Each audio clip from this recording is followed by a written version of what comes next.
Good morning everyone. आज है 5 जुलाई। 5 जुलाई की जितने इंपॉर्टेंट करंट अफेयर है उनके ऊपर चर्चा करने से पहले आज की दिन की शुरुआत करते हैं कुछ दो अच्छी लाइनों के साथ। देखिए, एक सपने को टूटकर चकनाचूर हो जाने के बाद में एक सपने को टूटकर चकनाचूर हो जाने के बाद में दूसरा सपना देखने के हौसले को ही जिंदगी कहते हैं। तो हमेशा ध्यान रखना, अगर कभी एक सपना टूट जाए तो वो सुनी होगी आपने लाइन, कुछ सपनों के मर जाने से जीवन नहीं मरा करता है। तो एक सपना टूट जाए ना, उसका मतलब ये नहीं कि जिंदगी खत्म हो गई। अगला सपना देखने की अपनी हिम्मत होनी चाहिए। तो चलिए स्टार्ट करते हैं। आज का पहला क्वेश्चन है अपना, भारत मंगोलिया संयुक्त सैन्य अभ्यास नोमैडिक एलिफेंट का 16वां संस्करण हाल ही में कहां पे आयोजित किया गया है। भारत और मंगोलिया के बीच में एक मिलिट्री एक्सरसाइज होती है, आर्मी एक्सरसाइज होती है जिसका नाम है नोमैडिक एलिफेंट। वो हाल ही में भारत के किस राज्य में और कहां आयोजित की गई है, जिसका 16वां संस्करण चालू हो गया है। तो ऑप्शन नंबर ए है कोलकाता पश्चिम बंगाल, बी है उमरोई मेघालय, सी है उलान बटार मंगोलिया और सी है गुवाहाटी असम। तो हाल ही में ध्यान रखना, उमरोई मेघालय में भारत और मंगोलिया के बीच में जो संयुक्त सैन्य अभ्यास होता है जिसका नाम है नोमैडिक एलिफेंट, वो शुरू हो गया है। उसका कौन सा संस्करण, 16वां संस्करण प्रारंभ हो गया है। देखिए, इसके बारे में थोड़ी सी एक्स्ट्रा डिटेल देख लेते हैं। वो इस प्रकार है कि हाल ही में 16वीं भारत मंगोलिया संयुक्त सैन्य अभ्यास नोमैडिक एलिफेंट 3 जुलाई 2024 को विदेशी प्रशिक्षण नोड उमरोई मेघालय में शुरू हुई है। ठीक है, तो पता है, ये ध्यान रखना सीधा ही कि नोमैडिक एलिफेंट जो युद्ध अभ्यास है, मिलिट्री एक्सरसाइज है, वो किस किस के मध्य होती है, भारत और मंगोलिया के बीच में। अब देखो, इसके साथ में हम थोड़ी सी एक्स्ट्रा डिटेल देख लेते हैं कौन कौन से प्रमुख युद्ध अभ्यास है जिनके ऊपर चर्चा है। यहाँ से भी क्वेश्चन आ सकते हैं। तो इनमें जो प्रमुख है उनका बताता हूं मैं।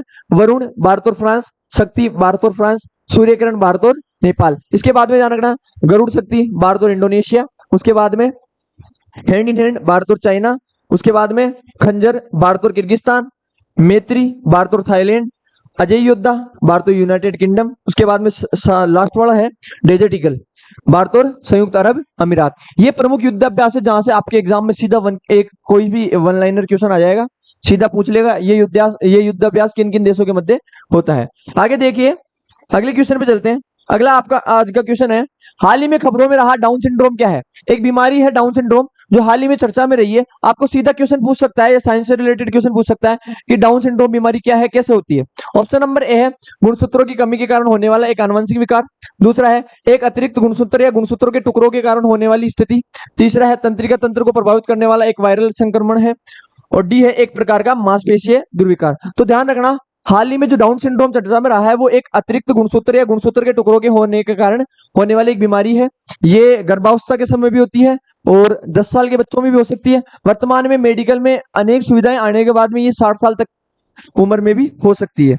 तो देखिए, इसके बारे में थोड़ी सी एक्स्ट्रा डिटेल देख लेते हैं।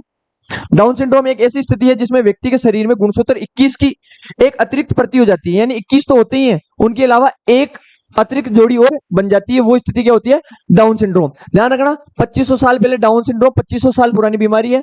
ठीक है, वर्ल्ड डाउन सिंड्रोम वेबसाइट के अनुसार 800 बच्चों में से एक बच्चे में डाउन सिंड्रोम की कंडीशन पाई जाती है, यानी प्रति 800 बच्चों के ऊपर एक बच्चे में डाउन सिंड्रोम पाया जाता है। तो ये बीमारी ध्यान रखना क्या है, डाउन सिंड्रोम एक अतिरिक्त गुणसूत्र या गुणसूत्रों के टुकड़ों के कारण होने वाली एक स्थिति है जिसे अपने क्या कहते हैं, डाउन सिंड्रोम। आगे देखिए, अगला क्वेश्चन है अपना अगला क्वेश्चन इस प्रकार है कि हाल ही में डिक स्कोफ को किस देश का नया प्रधानमंत्री नियुक्त किया गया है। डिक स्कोफ हाल ही में नए प्रधानमंत्री बने हैं और भारत के प्रधानमंत्री नरेंद्र मोदी ने इनको बधाई दी है, इस वजह से ये चर्चा में आ गए हैं। सीधा क्वेश्चन पूछा जाता है कि कौन व्यक्ति, जैसे कोई नियुक्ति होती है, नियुक्ति से भी क्वेश्चन आ जाता है, वैसे ही यहाँ पे अंतरराष्ट्रीय प्रधानमंत्री बने किसी देश के, तो ये अंतरराष्ट्रीय करंट अफेयर है, इंटरनेशनल करंट अफेयर से भी क्वेश्चन आ सकता है। तो ऑप्शन नंबर ए है नीदरलैंड, बी है मिस्र, सी है थाईलैंड और डी है आयरलैंड। तो ध्यान रखना, हाल ही में नीदरलैंड के नए प्रधानमंत्री बने हैं कौन, डिक स्कोफ। ठीक है, यहां से क्वेश्चन आ सकता है। देखिए, ये आपको जो इमेज में दिख रहे हैं वो है डिक स्कोफ।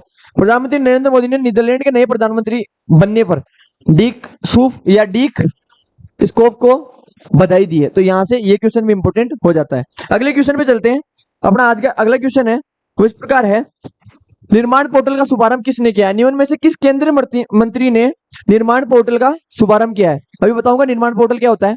तो ऑप्शन नंबर ए है स्मृति ईरानी, बी है अनुराग ठाकुर, सी है जी किशन रेड्डी और डी है चिराग पासवान। तो हाल ही में ध्यान रखना, जी किशन रेड्डी ने निर्माण पोर्टल को लॉन्च किया है। ये निर्माण पोर्टल क्या है? ये निर्माण पोर्टल यूपीएससी की तैयारी करने वाले जो एससी एसटी और जो पिछड़े वर्ग के बच्चे हैं उनके लिए शुरू किया गया है। उनको सहायता, आर्थिक सहायता देने के लिए शुरू किया गया है। इसमें क्या किया जाएगा? 1 लाख रुपए सालाना सहायता दी जाएगी। ठीक है, 1 लाख रुपए की सहायता दी जाएगी। किन बच्चों को? जो यूपीएससी की तैयारी करते हैं, एससी एसटी और पिछड़े वर्ग के जो बच्चे होते हैं उनके लिए। ठीक है, तो अब थोड़ा सा इसके बारे में देख लीजिए क्या है। हाल ही में जी किशन रेड्डी ने इसकी शुरुआत करी है। और ध्यान रखना, निर्माण योजना के तहत पात्र उम्मीदवार जिनमें एससी एसटी, महिला या तीसरे थर्ड जेंडर की श्रेणी में उम्मीदवार शामिल है, जिनकी वार्षिक पारिवारिक आय 8 लाख से कम है, उनको 1 लाख रुपए मिलेंगे। ठीक है, ये क्वेश्चन इंपोर्टेंट हो सकता है। अब देखो यहां से क्वेश्चन क्या बनेगा, ये तो बनी गया जी किशन रेड्डी। अब पूछेगा कि भारत में जितने भी जो कैबिनेट मंत्री है वहां से क्वेश्चन पूछ सकता है। तो भारत के जितने कैबिनेट मंत्री है उनके बारे में थोड़ी सी डिटेल देख लीजिए। देखो सबसे पहले आते हैं प्रधानमंत्री नरेंद्र मोदी। आपको सबको पता है प्रधानमंत्री है। राजनाथ सिंह क्या है? रक्षा मंत्री। अमित शाह है गृह एवं सहकारिता मंत्री। नितिन गडकरी सड़क एवं परिवहन मंत्री। जेपी नड्डा स्वास्थ्य मंत्री। उसके बाद में शिवराज सिंह कृषि किसान एवं कल्याण मंत्री। उसके बाद में निर्मला सीतारमण क्या है? भारत की वित्त मंत्री। एस जयशंकर विदेश मंत्री। मनोहर लाल खट्टर ऊर्जा आवास एवं शहरी मामलों के मंत्री। एच डी कुमार स्वामी भारी उद्योग और इस्पात मंत्री। पीयूष गोयल उद्योग वाणिज्य मंत्री। इसके साथ में कुछ मंत्री और हैं, उनके बारे में ध्यान रखना है। देखिए धर्मेंद्र प्रधान क्या है? शिक्षा मंत्री। जीतन राम मांझी सूक्ष्म लघु एवं मध्यम उद्योग एमएसएमई मिनिस्टर। ठीक है, उसके बाद में राजीव रंजन सिंह पंचायती राज मंत्री। मत्स्य पालन पशुपालन मंत्री। सर्बानंद सोनोवाल बंदरगाह जहाजरानी मंत्री। वीरेंद्र कुमार सामाजिक न्याय एवं अधिकारिता मंत्री। उसके साथ में के राम मनोहर नायडू नागरिक उड्डयन मंत्री। प्रहलाद जोशी उपभोक्ता खाद्य एवं सार्वजनिक वितरण मंत्री। जुएल ओराम, ये क्वेश्चन पूछ सकता है, जुएल ओराम क्या है? आदिवासी मामलों के मंत्री। गिरिराज सिंह कपड़ा मंत्री। और अश्विनी कुमार रेल एवं सूचना प्रसारण मंत्री। तो एक भारत की मोदी कैबिनेट थी 3.0। तीसरे नंबर की जो मोदी कैबिनेट है उसके प्रमुख मंत्री है। यहां से भी क्वेश्चन पूछ सकते हैं। ठीक है, आगे चलते हैं। आगे देखिए अगला क्वेश्चन है इस प्रकार है, हाल ही में राष्ट्रीय चिकित्सा आयोग का अध्यक्ष किसे नियुक्त किया गया है? ऑप्शन नंबर ए है डॉक्टर BN गंगाधर। बी है हेमंत सोरेन। सी है टीवी रविचंद्रन। और डी है अनुराग ठाकुर। तो ध्यान रखना, हाल ही में डॉक्टर BN गंगाधर को राष्ट्रीय चिकित्सा आयोग का नया अध्यक्ष नियुक्त किया गया है। तो ये क्वेश्चन भी पूछा जा सकता है। अब देख लीजिए थोड़ी सी डिटेल। हमारे देश ने 6 महीने के लिए यूरोपीय, सॉरी ये यहाँ पे थोड़ी सी गलत डिटेल आ गई है, आप ये ध्यान रखना। राष्ट्रीय चिकित्सा आयोग का अध्यक्ष जो नियुक्त किया गया है वो किसे किया गया है? डॉक्टर BN गंगाधर को। आगे देखिए अगला जो क्वेश्चन है अपना वो इस प्रकार है, संघाई सहयोग संगठन SCO, ठीक है, का शिखर सम्मेलन 2024 का आयोजन कहाँ किया गया है? तो हाल ही में संघाई सहयोग संगठन का आयोजन, शिखर सम्मेलन का आयोजन किया जा रहा है, वो इनमें से किस शहर में या किस स्थान पर किया जा रहा है? ऑप्शन नंबर ए है बीजिंग, बी है अस्ताना, सी है मॉस्को और डी है नई दिल्ली। तो ध्यान रखना, हाल ही में अस्ताना में किसका आयोजन किया जा रहा है? संघाई सहयोग संगठन के शिखर सम्मेलन का। अब इसके बारे में थोड़ी सी एक्स्ट्रा डिटेल देखते हैं अपन। देखिए बेलारूस ऑफिशियल्स के अनुसार बेलारूस की आधिकारिक तौर पर एससीओ की सदस्यता दिलाई गई। इसमें किसमें? एससीओ शिखर सम्मेलन में बेलारूस को आधिकारिक सदस्यता दिलाई गई है। और ये जो बैठक है वो 24वीं बैठक गुरुवार को अस्ताना में शुरू हुई है। ठीक है, अब देखो इसके बारे में थोड़ी सी एक डिटेल अपन कहीं के बारे में पढ़ेंगे, एससीओ के बारे में, संघाई सहयोग संगठन। ठीक है, इसके बारे में क्वेश्चन पूछ सकता है। तो ध्यान रखना, ये एक क्या है? सैनिक, राजनीतिक और आर्थिक सहयोग वाला संगठन है। स्थापना 15 जून 2001। मुख्यालय कहाँ पे है? बीजिंग में। अब आपको कमेंट बॉक्स में बताना है कि जो एससीओ है, एससीओ में वर्तमान में कितने सदस्य देश हैं? सदस्य राष्ट्रों की सूची आपको कमेंट बॉक्स में लिखनी है। ठीक है, आगे चलते हैं। एससीओ से क्वेश्चन आया तो आप यहां से कर लेना। आगे देखिए, आगे है, भारत ने रुद्रम 1 मिसाइल का सफलतापूर्वक परीक्षण किया है। यह किस प्रकार की मारक क्षमता वाली मिसाइल है? यानी रुद्रम 1 मिसाइल है वो हवा से हवा में मार करने वाली है, सतह से हवा में मार करने वाली है, हवा से सतह में मार करने वाली है। तो ऑप्शन नंबर ए है सतह से सतह, बी है हवा से सतह, सी है हवा से हवा और डी है ए व बी दोनों। तो ध्यान रखना, हवा से सतह में मार करने वाली जो मिसाइल है रुद्रम 1, इसको हाल ही में डीआरडीओ ने बनाया है। तो इसका ध्यान रखना क्या है? हवा से सतह पर मार करने वाली।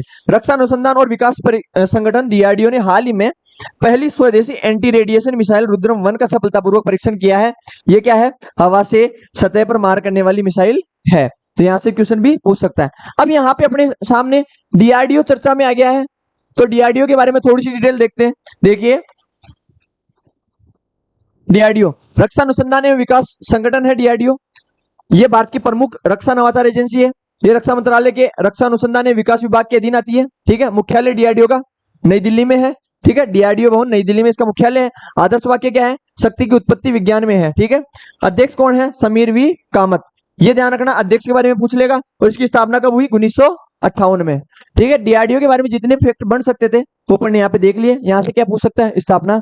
और वर्तमान में डीआरडीओ के जो अध्यक्ष है उनके बारे में क्वेश्चन पूछ सकता है। तो अध्यक्ष कौन है? समीर वी कामत।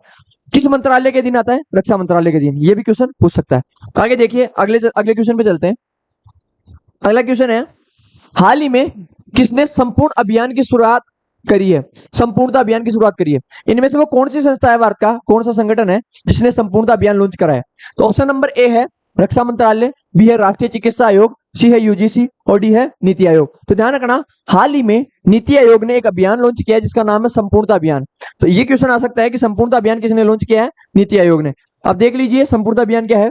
नीति आयोग ने देश भर के आकांक्षी जिलों और आकांक्षी ब्लॉकों में 6 प्रमुख संकेतकों को हासिल करने के प्रयासों के लिए 30 सितंबर तक चलने वाले 3 महीने का संपूर्णता अभियान लॉन्च किया है। तो आपको पूछ लेगा कि संपूर्णता अभियान कितने महीने तक चलेगा? 3 महीने तक। इसमें क्या किया जाएगा? 6 इंडिकेटर्स है, 6 संकेतक है, उनको प्राप्त किया जाएगा। अब आप कमेंट बॉक्स में ये बताना कि जो 6 संकेतक हैं संपूर्णता अभियान के वो कौन कौन से हैं। ठीक है, आगे चलते हैं। उससे पूर्व अपन देखो अब आगे क्या पढ़ेंगे अपन। अब यहाँ पे नीति आयोग चर्चा में आ गया तो नीति आयोग के बारे में थोड़ी सी देख लेते हैं। नीति आयोग क्या है?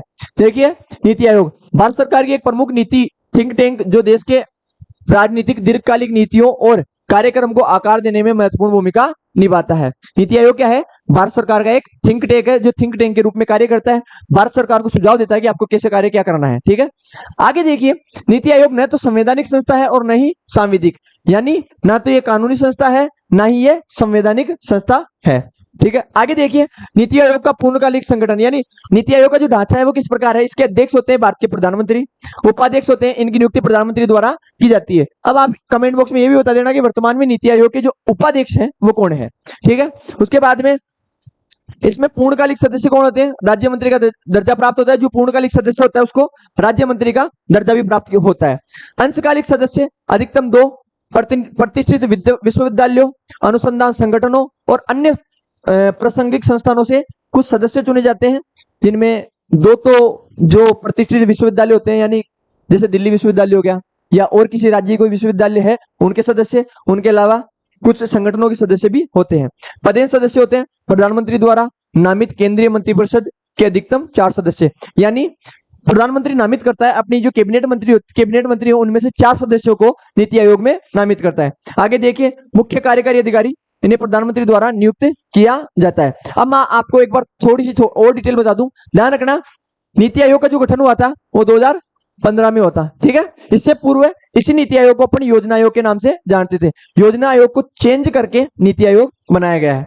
ठीक है, यहां से नीति आयोग के बारे में जितने फैक्ट थे वो पूरे, और आज की क्लास के जितने इंपॉर्टेंट क्वेश्चन हो सकते थे या बन सकते थे वो यहाँ पे समाप्त होते हैं। धन्यवाद।